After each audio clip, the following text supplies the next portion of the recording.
नमस्कार. RRC नेटवर्कच्या latest बातमीपत्रात मी नेहा आपलं सगळ्यांचं स्वागत करते.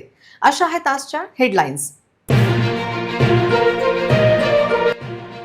हेडलाईन्स प्रायोजक RRC ब्रॉडबँड, अकोल्यातील सर्वात स्वस्त आणि वेगवान कनेक्शन. स्थायी समिती सभापतीपदी विजय अग्रवाल यांची निवड निश्चित. आरती घोगलिया होणार महिला व बाल कल्याण समिती सभापती. मराठी शाळा बंद करण्याच्या निर्णयाविरोधात AISFचा एल्गार. मराठी माध्यमांच्या शाळा वाचवण्यासाठी दिल्या घोषणा.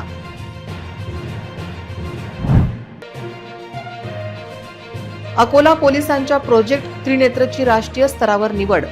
SP अर्चित चांडक यांनी NCRB नवी दिल्ली येथे प्रोजेक्ट त्रिनेत्रचे केले सादरीकरण.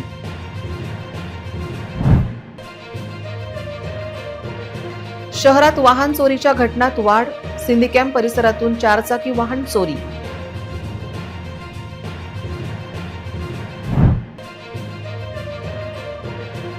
घुसर आपातापा रोडवर विचित्र अपघात. अनेक वाहनांचे अपघातामुळे नुकसान. आता सविस्तर बातम्या. महापालिकेच्या राजकारणात महत्त्वाच्या मानल्या जाणाऱ्या स्थायी समिती सभापती पदाचा सस्पेन्स अखेर संपणार आहे. महापालिकेच्या राजकारणातील मुरब्बी विजय अग्रवाल यांच्याकडे स्थायी समिती सभापतीपद येईल असा दावा शहर सुधार आघाडीकडून केला जात आहे. सोबतच महिला व बालकल्याण सभापतीपदी शहर सुधार आघाडीच्या आरती घोगलिया यांना मिळेल असा दावा केला जात आहे. गुरुवारी दुपारी नगर सचिवांकडे उमेदवारी अर्ज दाखल करण्यात आले आहेत. शहर सुधार आघाडीकडे संख्याबळ असले तरी निवडणूक एकतर्फी होऊ न देण्याचा निर्धार काँग्रेस व मित्रपक्षांनी केलेला दिसतो. त्यामुळे सभापती पदासाठी काँग्रेसचे मोहम्मद फजलू मोहम्मद करीम यांनी अर्ज दाखल केला आहे. प्रभाग समिती सभापतीची निवड देखील याच सभेत होईल. सोमवार 2 मार्च रोजी पीठासीन अधिकारी जिल्हाधिकारी वर्षा मीना यांच्या उपस्थितीत सकाळी 11 वाजता महापालिकेच्या सभागृहात विशेष सभा होणार आहे. या महत्त्वाच्या सभेकडे शहरवासियांचे लक्ष आहे. राज्यातील सुमारे 18,000 शाळा बंद करणाऱ्या निर्णयाविरोधात ऑल इंडिया स्टुडंट फेडरेशन आक्रमक झाले असून अमरावतीत जोरदार आंदोलन करण्यात आले. जिल्हाधिकारी कार्यालयावर काढलेल्या मोर्चात विद्यार्थी, पालक आणि शिक्षक या मोठ्या संख्येने सहभागी झाले होते. मराठी शाळा वाचवण्यासाठी घोषणाबाजी करत आंदोलकांनी सरकारच्या निर्णयाचा तीव्र निषेध नोंदवला. राज्य शासनाने कमी पटसंख्या असलेल्या शाळा बंद करण्याचा निर्णय घेतला आहे. गरीबाला शिक्षण नाही म्हणतोय. सरकार आम्हाला काय म्हणतंय? गरीबाला शिक्षण नाही म्हणतोय. आपली शाळा वाचलीच पाहिजे. वाचलीच पाहिजे. वाचलीच पाहिजे. मराठी शाळा वाचलीच पाहिजे. वाचलीच पाहिजे. वाचलीच पाहिजे. या निर्णयामुळे ग्रामीण भागातील विद्यार्थ्यांचे शैक्षणिक नुकसान होणार असल्याची भीती व्यक्त केली जात आहे. अनेक गावांमध्ये जिल्हा परिषद, नगरपालिका आणि महानगरपालिकेच्या शाळा बंद होण्याची शक्यता आहे. त्यामुळे विद्यार्थ्यांना दूरवर जावे लागेल आणि शिक्षणापासून वंचित राहण्याचा धोका निर्माण होईल असे आंदोलकांचे म्हणणे आहे. AISFच्या नेतृत्वाखाली काढण्यात आलेल्या मोर्चात विद्यार्थ्यांनी हातात फलक घेत मराठी शाळा वाचवा, शिक्षण वाचवा अशा घोषणा दिल्या. जिल्हाधिकाऱ्यांमार्फत मुख्यमंत्र्यांना निवेदन देण्यात आले. शासनाने तत्काळ हा निर्णय मागे घ्यावा, अन्यथा राज्यभर तीव्र आंदोलन छेडण्यात येईल असा इशाराही देण्यात आला. आंदोलनात विविध मान्यवरांनी आपली भूमिका स्पष्ट करत शिक्षण हक्काचे आहे, हे हिरावून घेऊ नये अशी मागणी केली. मराठी शाळा टिकल्या तरच ग्रामीण भागातील मुलांचे भविष्य सुरक्षित राहील असे मत व्यक्त करण्यात आले. ऐकूनच मराठी शाळा बंद करण्याच्या निर्णयामुळे संतापाची लाट उसळली असून येत्या काळात हे आंदोलन अधिक तीव्र होण्याची चिन्हे आहेत. मोर्चाच्या ठिकाणी पोलिसांनी कडक बंदोबस्त ठेवला होता. अकोला पोलीस दलाच्या प्रोजेक्ट त्रिनेत्रची राष्ट्रीय स्तरावर निवड झाली आहे. पोलीस अधीक्षक अर्चित चांडक आणि अकोल्याचे गुणवंत युवक किशन पनपालिया यांच्या संयुक्त नेतृत्वातून साकारलेल्या अकोल्यातील सर्वाधिक प्रभावी उपक्रमांपैकी एक मानला जाणारा प्रोजेक्ट त्रिनेत्र आता राष्ट्रीय स्तरावर झेपावला आहे. जिल्ह्यातील ही अभिमानास्पद बाब आहे. 69वा अखिल भारतीय पोलीस कर्तव्य मेळावा 2025 इव्हेंटकरिता NCRB नवी दिल्ली यांना महाराष्ट्र घटकांकडून यापूर्वी 5 IT प्रोजेक्ट पाठवण्यात आले होते. त्यामधून बेस्ट IT प्रोजेक्ट स्पर्धेसाठी महाराष्ट्राच्या वतीने प्रोजेक्ट त्रिनेत्र प्रकल्पाची निवड करण्यात आली आहे. प्रोजेक्टचे सादरीकरण दिल्ली येथे पोलीस अधीक्षक अर्चित चांडक यांनी केले। राष्ट्रीय स्तरावरील निवड समितीने प्रोजेक्ट त्रिनेत्र AI बेस संकल्पना व सादरीकरणाची प्रशंसा करून अर्चित चांडक यांचे कौतुक केले। अकोला जिल्ह्यातील गंभीर स्वरूपाने गुन्हे रोखण्यात अकोला पोलिसांना यश आले आहे। तसेच त्रिनेत्रच्या देखरेख व नियंत्रणामुळे अकोला पोलिसांनी मोका अंतर्गत सराईत गुन्हेगारांच्या टोळीवर कारवाई, MPDA कायद्यान्वये 21 गुन्हेगारांना स्थानबद्ध केले असून कलम 55 ते 57 मपोका कायद्यान्वये 73 गुन्हेगारांना अकोला शहरातून तडीपार करणे शक्य झाले आहे। अकोला शहरात वाहन चोरीच्या घटनांमध्ये वाढ होत असल्याचं चित्र दिसत आहे। खदान पोलीस स्टेशन हद्दीत येणाऱ्या सिंधी कॅम्प परिसरातून एका चारचाकी गाडीची अत्यंत शिताफीने चोरी करण्यात आली आहे। खदान परिसरात घरासमोर उभी असलेली ही चारचाकी गाडी चोरट्यांनी काही मिनिटातच लंपास केली। विशेष म्हणजे ही संपूर्ण घटना परिसरातील CCTVत कॅमेऱ्यात कैद झाली आहे। सूत्रांनी दिलेल्या माहितीनुसार चारचाकी गाडीतून आलेल्या चोरट्यांनी प्रथम गाडीचा काच फोडला, त्यानंतर त्यांना लॅपटॉपच्या सहाय्याने गाडी सुरू केली आणि घटनास्थळावरून पसार झाले। चोरट्यांनी यापूर्वी एका शोरूममधून चारचाकी गाडी चोरी केली। त्याच गाडीचा वापर करून त्यांनी ही दुसरी चोरी केल्याची माहिती समोर येत आहे। यामुळे ही चोरी पूर्ण नियोजनित असल्याचा संशय व्यक्त केला जात आहे। या प्रकरणी गाडी मालक नितीन नेभानी यांनी खदान पोलीस ठाण्यात तक्रार दाखल केली आहे। पोलिसांनी CCTV फुटेजच्या आधारे तपास सुरू केला असून आरोपींचा शोध घेतला जात आहे। पोलिसांनी रात्रीच्या गस्तीत वाढ करावी आणि वाहनधारकांनीही सतर्क राहण्याची गरज व्यक्त केली जात आहे। अकोला जिल्ह्यातील घुसर आपातापो रोडवर शुक्रवारी सकाळी एक विचित्र रस्त्यात अपघात झाला। रस्त्यावरून वेगाने येणाऱ्या एका कारने अचानक ब्रेक लावल्यामुळे ही कार रस्त्यावर थांबली। परिणामी पाठीमागून येणारी वाहने एकमेकांवर आदळली। या भीषण अपघातात अनेक वाहनांचे मोठ्या प्रमाणावर नुकसान झाले असून एक चालक किरकोळ जखमी झाला आहे। अपघातास कारणीभूत ठरलेला कार चालक घटनास्थळावरून पसार झाल्याचे प्रत्यक्षदर्शींनी सांगितले। मिळालेल्या माहितीनुसार घुसर आपातापो रोडवर भरधाव वेगाने जाणाऱ्या एका कारने अचानक ब्रेक दाबल्याने ती जागीच थांबली। कार अचानक थांबल्यामुळे पाठीमागून येणाऱ्या इतर वाहन चालकांचे आपल्या वाहनांवरील नियंत्रण सुटले आणि ही वाहने एकमेकांवर जोरात आदळली। एका मागोमाग एक वाहने धडकल्याने या विचित्र अपघातात गाड्यांचा चकनाचूर झाला आहे। या घटनेत एका चालकाला किरकोळ दुखापत झाली असून त्याला उपचारासाठी अकोला येथे पाठवण्यात आले। अपघातामुळे या मार्गावरील वाहतूक काही काळ पूर्णपणे ठप्प झाली होती आणि रस्त्यावर वाहनांच्या लांबच लांब रांगा लागल्या होत्या। घटनेची माहिती मिळताच अकोला पोलिसांनी तातडीने घटनास्थळी धाव घेत वाहतूक सुरळीत केली। दरम्यान ज्या कारमुळे हा अपघात झाला तिचा चालक गाडी सोडून फरार झाला असून पोलीस पुढील तपास करत आहेत। अकोला शहरात राणी सती मंदिरापासून भव्य निशाण यात्रेला उत्साहात सुरुवात झाली। भाविकांनी हातामध्ये पवित्र निशाण घेतले होते आणि संपूर्ण परिसर श्यामबाबाच्या जयघोषाने दुमदुमून गेला होता। भजनांच्या सुरांवर तल्लीन होऊन महिला, पुरुष आणि बालचमू मोठ्या संख्येने या शोभायात्रेत सहभागी झाले होते।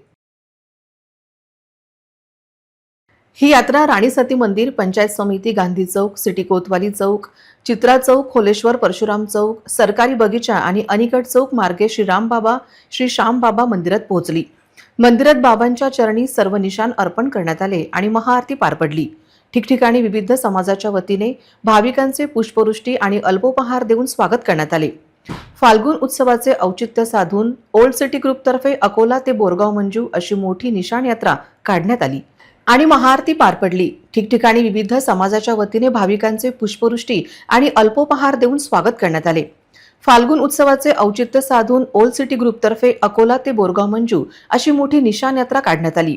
सकाळी 7 वाजता डाबकी रोडवरील नंदानी मंगल कार्यालय येथे श्यामबाबांच्या मनमोहक झाकीचे पूजन करून यात्रेला प्रारंभ झाला। ही यात्रा गजानन महाराज मंदिर, विठ्ठल मंदिर, जय हिंद चौक, सिटी कोतवाली, खोलेश्वर आणि अनिकट चौक मार्गे रामदेव बाबा व श्यामबाबा मंदिरात पोहोचली। येथे महाआरती आणि फराळ झाल्यानंतर शेकडो श्यामभक्त भजनांच्या तालावर नाचत बोरगाव मंजू येथील स्वयंभू श्यामबाबा मंदिरात पोहोचले। तिथे पूजा अर्चना झाली आणि भजनांच्या कार्यक्रमाने फाल्गुन उत्सव मोठ्या थाटात साजरा करण्यात आला। ओल्ड सिटी श्याम परिवाराने ही यात्रा यशस्वी करण्यासाठी अथक परिश्रम घेतले। या उत्सवामुळे संपूर्ण शहरात भक्तिमय वातावरण निर्माण झाले असून भाविकांमध्ये मोठा उत्साह पाहायला मिळत आहे।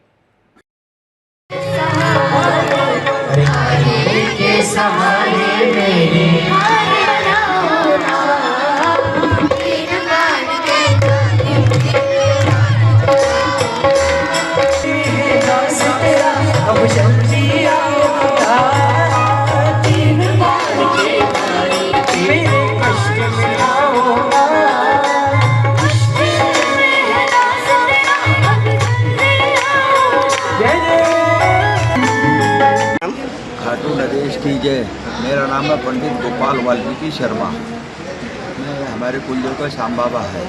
श्याम बाबा का अनुभव ऐसा है, आज से 3 महीने पहले डॉक्टर सब लोगों ने जवाब दे दिया था कि लीवर किडनी सब फेल बता दिए थे और मेरा शरीर भी ऐसा ही हो गया था। लेकिन भगवान की श्याम बाबा की ऐसी कृपा रही कि बाबा ने 3 महीने में ही मेरे को वापस से खड़ा कर दिया और अपने सेवा में पुनः लगा लिया है। ये साक्षात एक श्याम बाबा का बहुत बड़ा अनुभव है। और इसके पूर्व हम 25 साल पहले यहाँ से पैदल खाटू श्याम बाबा के गए थे, तो कुल देवता की आस्था होने के कारण आज ये कलयुग में जो पूजे जा रहा हमारा खाटू श्याम बाबा, ये साक्षात चमत्कार है मेरे को। यानी ये समझो श्याम बाबा ने मुझे पुनर्जन्म दे दिया। इस श्याम बाबा का मैं उपकार कैसे चुका सकता, इसका मेरे पास में कोई शब्द यानी पूरा नहीं पड़ता। लेकिन आज श्याम बाबा की महिमा इतनी है कि मैं तो बोलता हूँ अनसीम कृपा हो गई मेरे ऊपर, मेरे खाटू नरेश, मेरे 3 बाणधारी और श्याम बाबा। मैं कारंजा लाड से आई हूँ। मैं पहली बार बाबा के दर्शन करने आई हूँ, लेकिन मुझे यहाँ आके बहुत अच्छा लगा और हमारा बाबा के प्रति बहुत ज़्यादा विश्वास है और हम हरदम यहाँ पे आना चाहते हैं। मला जाऊन पण आलेली आहे, खाटू श्यामला जाऊन पण आलेली आहे आणि इथे स्पेशल दर्शनाला आली आहे। खूप चांगलं वाटते, मनात एकदम शांती वाटते। लैंगिक गुन्ह्यातील फरार आरोपीला अटक करण्यात अखेर स्थानिक गुन्हे शाखेच्या पथकाला यश मिळाले आहे। 2 महिन्यांपासून आरोपी पोलिसांना हुलकावणी देत होता। त्याचा मोबाईल बंद असल्याने ठाव ठिकाणाही लागत नव्हता। तांत्रिक विश्लेषणाद्वारे आरोपीपर्यंत पोहोचवण्यात पोलिसांना यश आले। सिटी कोतवाली पोलीस स्टेशन 31 डिसेंबर 2025 रोजी महिलेच्या फिर्यादीवरून बसेरा कॉलनी मलकापूर येथील आरोपी गोपाल रामकृष्ण दांदडे यांच्या विरुद्ध गुन्हा दाखल करण्यात आला होता। स्थानिक गुन्हे शाखा अकोल्याचे तपास पथकातील अधिकारी व कर्मचारी यांनी तपास सुरू केला, परंतु 2 महिन्यापासून तो फरार होता। वारंवार त्याचे राहण्याचे ठिकाण बदलत होता, तसेच त्याचा मोबाईल फोन बंद होता, त्यामुळे त्याचा शोध घेणे आव्हान झाले होते। पोलीस अधीक्षक अर्चित चांडक यांनी स्थानिक गुन्हे शाखेचे निरीक्षक शंकर शेळके यांना आरोपीचा शोध घेऊन अटक करणे याबाबत आदेश दिले। आरोपींनी गोपनीय तसेच तांत्रिक विश्लेषणातून माहिती घेतली। आरोपी 27 फेब्रुवारी रोजी शिवापूर रेल्वे स्टेशन येत असल्याची माहिती मिळाली। त्या ठिकाणी जाऊन आरोपीचा शोध घेतला असता आरोपी गोपाल दांदडे रेल्वे स्टेशन बाहेर येताना दिसला। त्याला ताब्यात घेऊन पुढील कार्यवाही करिता सिटी कोतवाली पोलिसांच्या ताब्यात देण्यात आले। अकोला शहरात यंदा फेब्रुवारी महिन्यातच उन्हाने आपला तडाखा दाखवायला सुरुवात केली आहे। एरवी हलकासा गारवा जाणवणाऱ्या या महिन्यात यंदा कडक ऊन आणि वाढत्या तापमानाची चर्चा होत आहे। दुपार होताच रस्त्यावर शुकशुकाट पाहायला मिळत असून नागरिक अत्यंत आवश्यक काम असेल तरच घराबाहेर पडताना दिसत आहेत। प्रखर उन्हापासून वाचण्यासाठी कोणी गॉगल्स वापरताना दिसत आहेत, तर कोणी रुमाल आणि ओढणीने आपला चेहरा झाकून प्रवास करत आहेत। फेब्रुवारीतील या उष्णतेने जनजीवनावर परिणाम करण्यास सुरुवात केली आहे। फेब्रुवारी महिन्यातच सूर्य आग ओकू लागला आहे। दुपारच्या वेळी ऊन इतके कडक असते की नागरिक बाहेर पडण्यास कसरत आहेत। अनेक जण गॉगल्स लावून डोळ्यांचे संरक्षण करत आहेत, तर अनेक जण चेहरा रुमाल किंवा ओढणीने झाकून बाहेर पडत आहेत। शहराच्या रस्त्यावर दुपारच्या वेळी पूर्वीसारखी वर्दळ आता दिसून येत नाहीये। बाजारपेठांमध्येही दुपारच्या सत्रात गर्दी कमी होताना दिसत आहे। हवामानातील या अचानक बदलामुळे फेब्रुवारीतच नागरिकांना मे-जून महिन्याच्या उन्हाच्या झळा सोसाव्या लागत आहेत। खदान पोलीस स्टेशनच्या हद्दीत येणाऱ्या खडकी परिसरातील एका फ्लॅटमध्ये गेल्या काही दिवसांपासून देह विक्रीचा व्यवसाय सुरू होता। प्रत्यक्षदर्शींनी पोलीस अधिकारी ईशानी आनंद यांनी शुक्रवारी खडकी परिसरात धाड टाकून या बेकायदेशीर व्यवसायाचा पर्दाफाश केला। या कारवाईत 3 महिलांसह एका पुरुष ग्राहकाला अटक करण्यात आली आहे। मिळालेल्या माहितीनुसार खडकी परिसरातील एका फ्लॅटमध्ये हा देह विक्रीचा अड्डा चालवला जात होता। प्रशिक्षणार्थी पोलीस अधिकारी ईशानी आनंद यांना खबऱ्यामार्फत याबद्दलची खात्रीशीर माहिती मिळाली होती। या माहितीच्या आधारे सुमारे त्यांनी या फ्लॅटवर अचानक छापा टाकला। या घरात बेकायदेशीरपणे देह विक्रीचा व्यवसाय केला जात असल्याचे समोर आले। पोलिसांनी घटनास्थळावरून हा व्यवसाय चालवणाऱ्या महिलेसह इतर 2 महिला आणि एका पुरुष ग्राहकाला ताब्यात घेतले आहे। कारवाई सुरू असताना परिसरात बघ्यांची मोठी गर्दी जमली होती। या सर्व आरोपींना पुढील कारवाईसाठी खदान पोलिसांच्या स्वाधीन करण्यात आले आहे। या संपूर्ण कारवाईबाबत खदान पोलीस स्टेशनच्या ठाणेदारांनी सविस्तर माहिती दिली। पोलीस स्टेशन खदान हद्दीमध्ये एका ठिकाणी एक महिला एका अपार्टमेंटमध्ये अनैतिक देहव्यापार करत असून त्या ठिकाणी कुंटणखाना चालवत असल्याची माहिती मिळाली। या माहितीवरून जिल्ह्याचे जिल्हा पोलीस अधीक्षक आदरणीय Archit Chandak sir, upper police अधीक्षक आदरणीय चंद्रकांत रेड्डी सर यांच्या मार्गदर्शनाखाली आम्ही सोबत आदरणीय सुदर्शन पाटील सर, आदरणीय ईशानी आनंद मॅडम आणि आम्ही स्टाफसह त्या ठिकाणी रेड केली असता त्या ठिकाणी सदर महिला ही त्या ठिकाणी कुंटणखाना चालवत असताना मिळून आली. तिथे दोन इतर महिला पण त्या ठिकाणी त्या महिलेने बोलवल्या त्या सुद्धा मिळून आल्या. एक ग्राहक असे मिळून आल्याने त्या ठिकाणी आमची खात्री झाली. आम्ही ती रेड केली आणि आम्ही गुन्हा दाखल करून पुढील प्रक्रिया आमची सुरू आहे. त्यामध्ये ही महिला जी आहे जी चालवणारी तिला आम्ही आरोपी केलेला आहे. अमरावती शहरात न्यू कॉलनी भागात शहर गुन्हे शाखेने मोठी कारवाई केली. 9 जणांना पोलिसांनी ताब्यात घेतले. तसेच त्यांच्याकडून 5,93,000चा मुद्देमाल जप्त केला. आरोपींविरुद्ध जुगार प्रतिबंध कायद्यानुसार कारवाई करण्यात आली. अमरावती गुन्हे शाखा पथकाला फैजरपुरा हद्दीत पेट्रोलिंग करत असताना रविनगर मधील पंकज ठाकरे हा न्यू कॉलनी मंगलधाम भागात भूषण हिरुडकर यांच्या घरी जुगार भरवतो अशी माहिती मिळाली. पोलिसांनी छापा मारला असता 9 आरोपींना ताब्यात घेतले. त्यांच्याकडून 58,500 रोख रुपये, 7 मोबाईल, 6 मोटारसायकली असा एकूण 5,53,700 रुपयांचा मुद्देमाल जप्त केला. त्यांच्याविरुद्ध फैजरपुरा पोलीस स्टेशनमध्ये गुन्हा दाखल करण्यात आला. भूषण हिरुडकर, निलेश गाडे, गौरव ठाकूर, राहुल भाखडे, अनिकेत खांडेकर, अल्केश औझाडे, अभिजित गावंडे, विजय तायडे, निलेश जुनघरे आणि पंकज ठाकरे अशी ताब्यात घेतलेल्या आरोपींची नावे आहेत.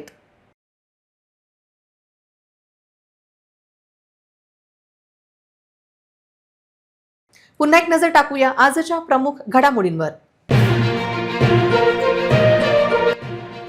हेडलाईन्स प्रायोजक RRC ब्रॉडबँड, अकोल्यातील सर्वात स्वस्त आणि वेगवान कनेक्शन. स्थायी समिती सभापतीपदी विजय अग्रवाल यांची निवड निश्चित. आरती घोगलिया होणार महिला व बाल कल्याण समिती सभापती. मराठी शाळा बंद करण्याच्या निर्णयाविरोधात AISFचा एल्गार. मराठी माध्यमांच्या शाळा वाचवण्यासाठी दिल्या घोषणा.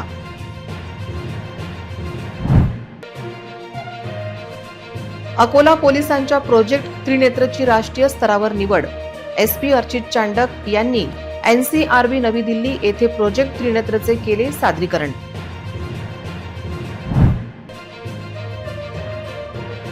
शहरात वाहन चोरीच्या घटनात वाढ. सिंदीकॅम्प परिसरातून 4 चाकी वाहन चोरी.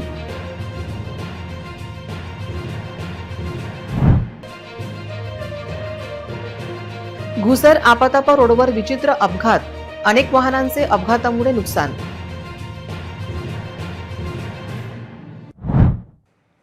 बातम्यांसाठी तुम्ही पाहत रहा RRC news. 2,46,000 दर्शकांनी RRC digital Akola हे YouTube चॅनल सबस्क्राईब केले आहे. तेव्हा तुम्ही कसली वाट पाहत आहात?